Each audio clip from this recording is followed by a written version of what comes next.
반갑습니다. 산골의 아침입니다. 오늘 말씀은 마태복음 10장 16절부터 23절 보고 성령님이 우리와 어떻게 함께 하시는가, 어떻게 도와주시는가, 우리가 일상에서 성령님을 어떻게 함께 인지하면서 또 동행하면서 그분과 잘 협력해 갈 것인가 하는 부분들을 살펴보도록 하겠습니다.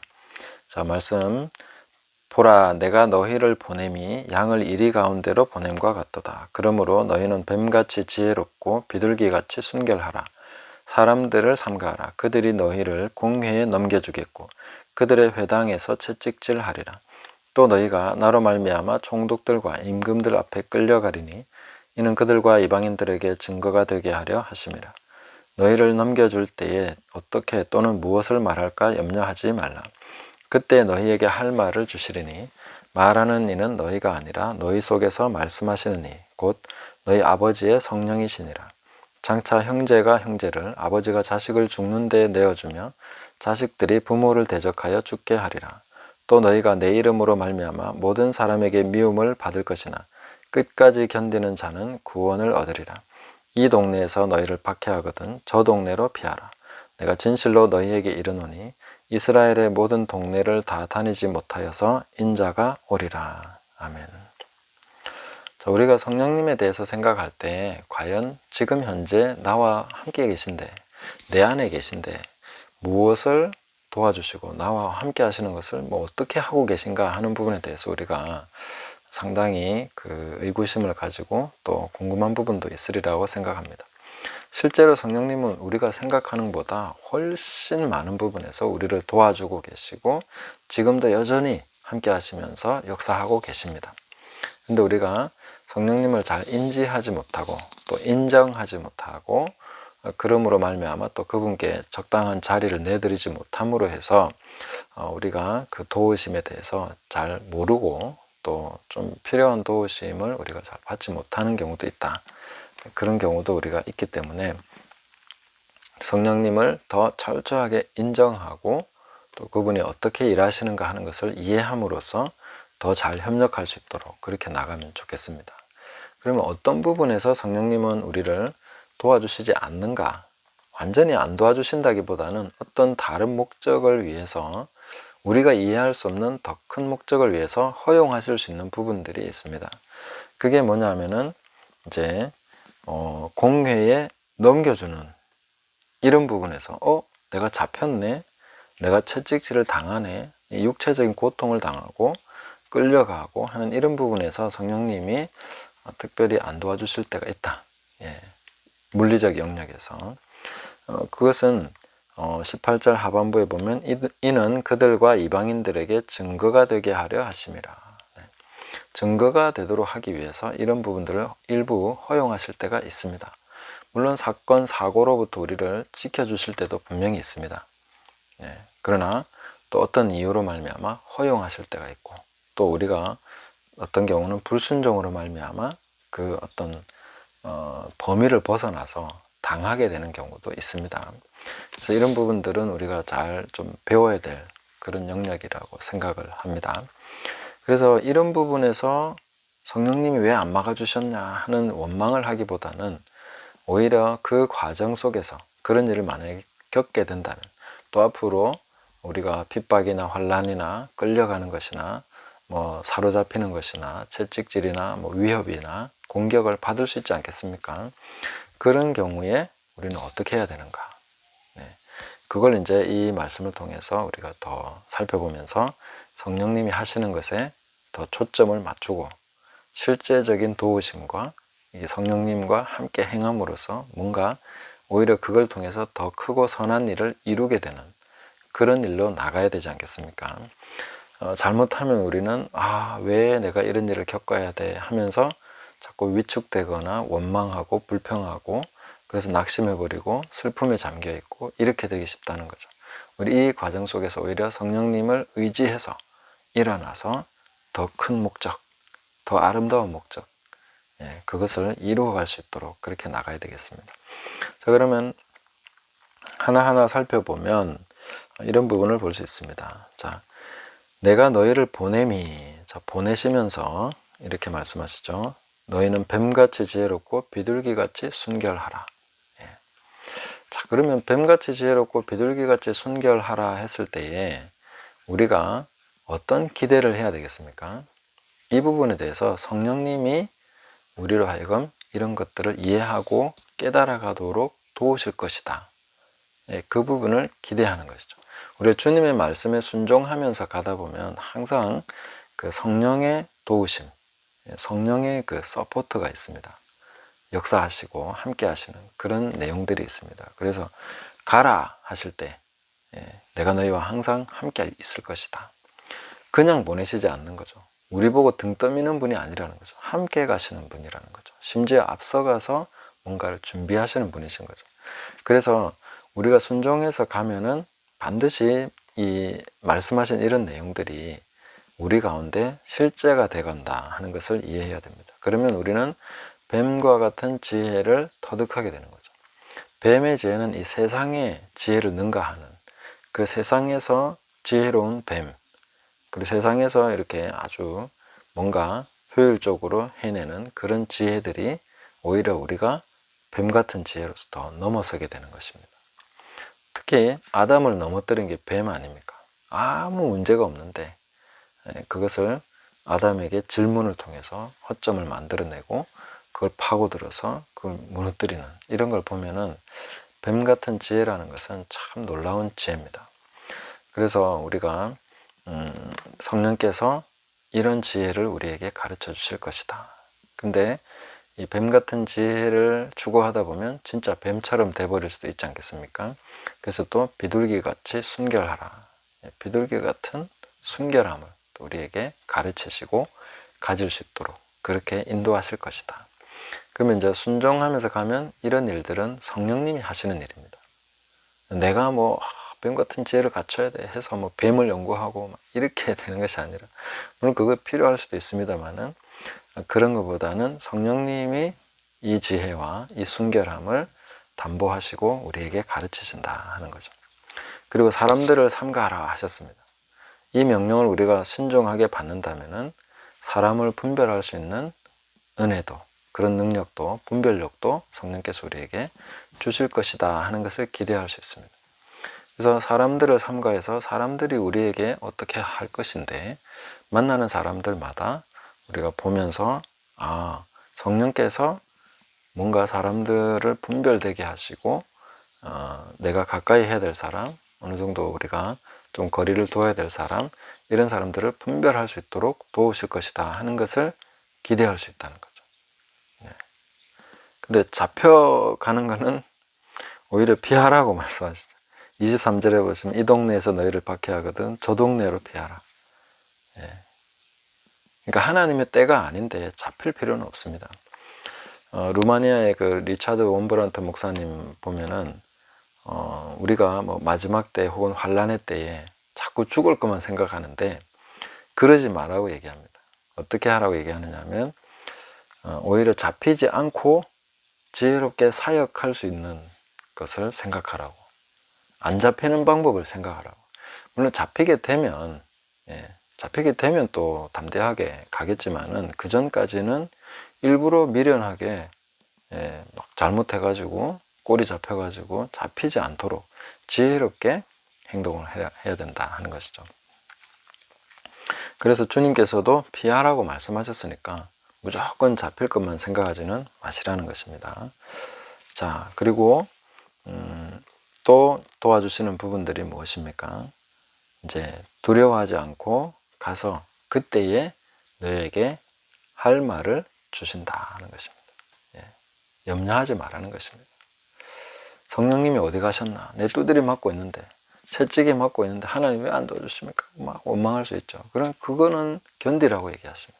왜냐하면 그건 더 크고 아름다운 목적을 이루는 것이고 우리에게 상급이 되는 것이고, 핍박을 받는 자, 주의 이름을 위해서 고난받는 자, 복이 있지 않습니까? 복 있는 자가 되고 있는데 지금 막 성령님이 안 돼, 복 받으면 안 돼, 너희는 복 있는 자 되면 안 돼, 이렇게 막아주시지는 않지 않겠습니까? 그럼 내가 욕을 먹고 오해를 받고 두드려 맞고 그러고 있을 때 막아주신다면 그건 하나님이 좀 뭔가 이 말씀과 안 맞지 않습니까? 그죠?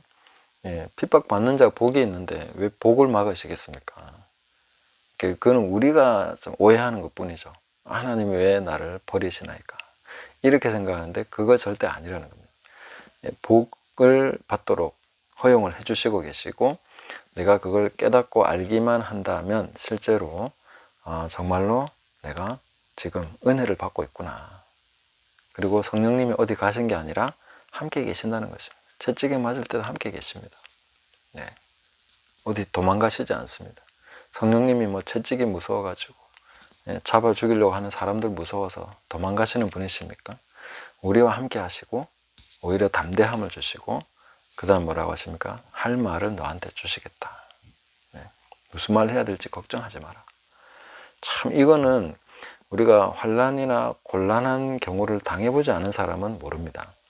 이런 일을 겪을 때 가장 힘든 부분은 할 말이 없을 때, 말문이 딱 막혀버렸을 때 진짜 사람이 무너지는 경험을 하게 됩니다.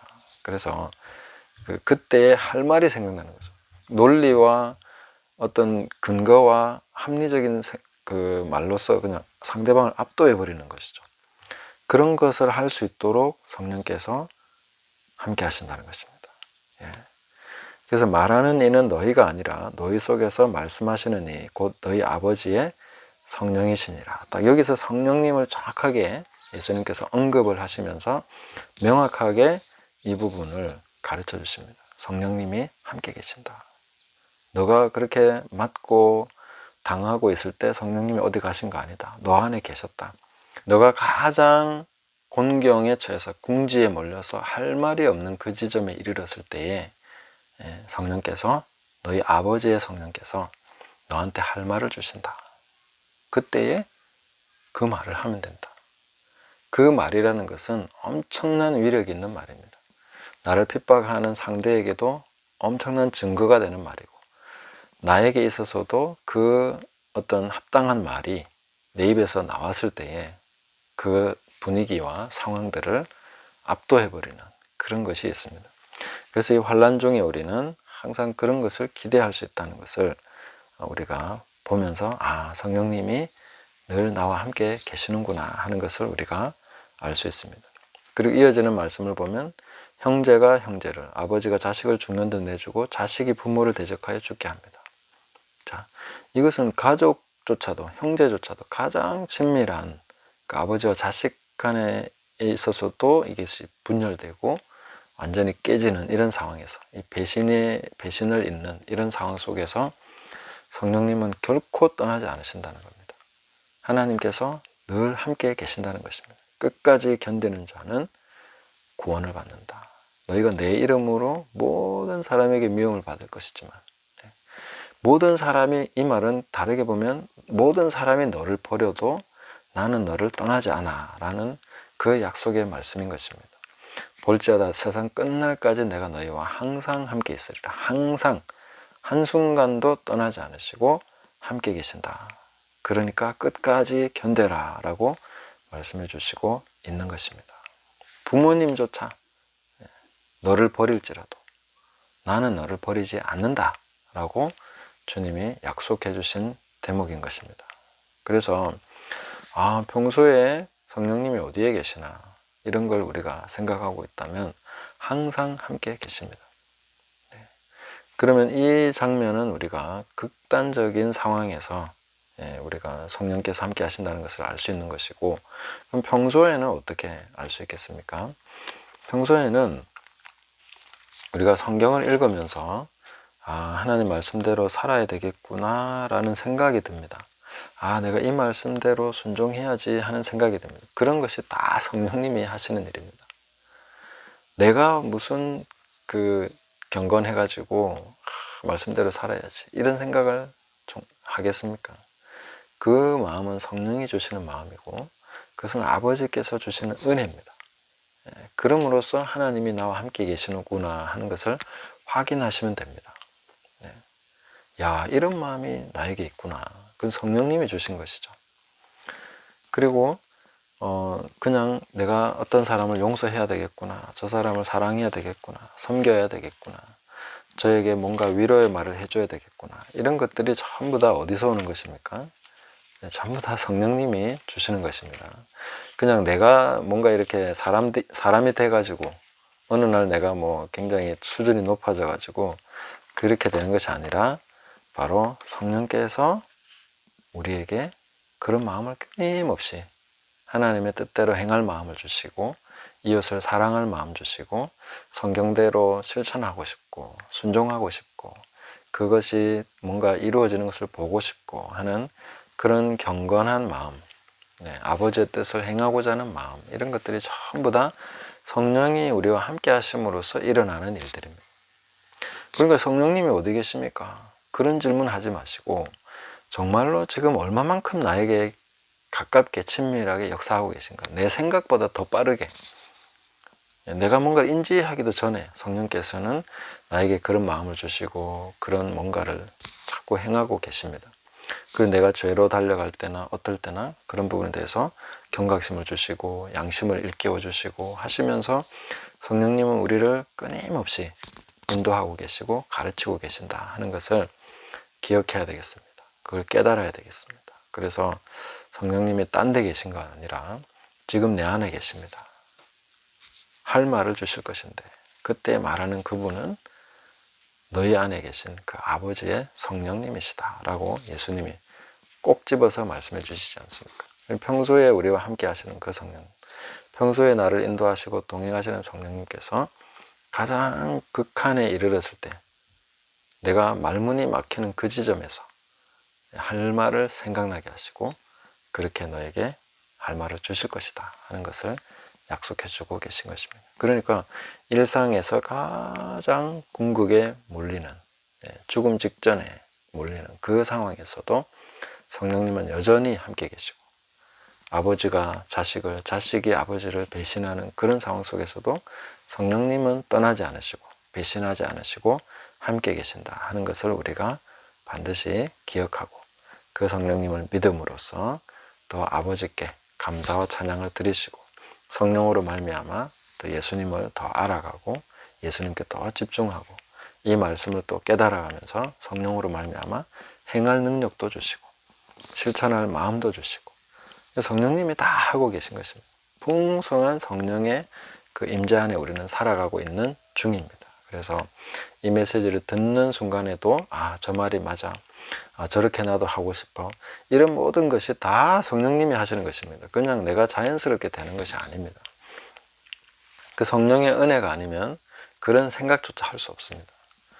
그걸 우리가 깨닫고 하나님 은혜 안에서 풍성한 그 성령의 임재를 누리시고 지금도 나와 함께 하시는 그 성령님과 잘 협력해 나가시고 함께 발맞추어서 그렇게 승리하는 삶을 살아가고 열매 맺는 삶을 살아가며 주님을 더 알아가고 아버지께 영광 돌리는 저와 여러분 되시기를 예수님의 이름으로 축복합니다. 감사합니다.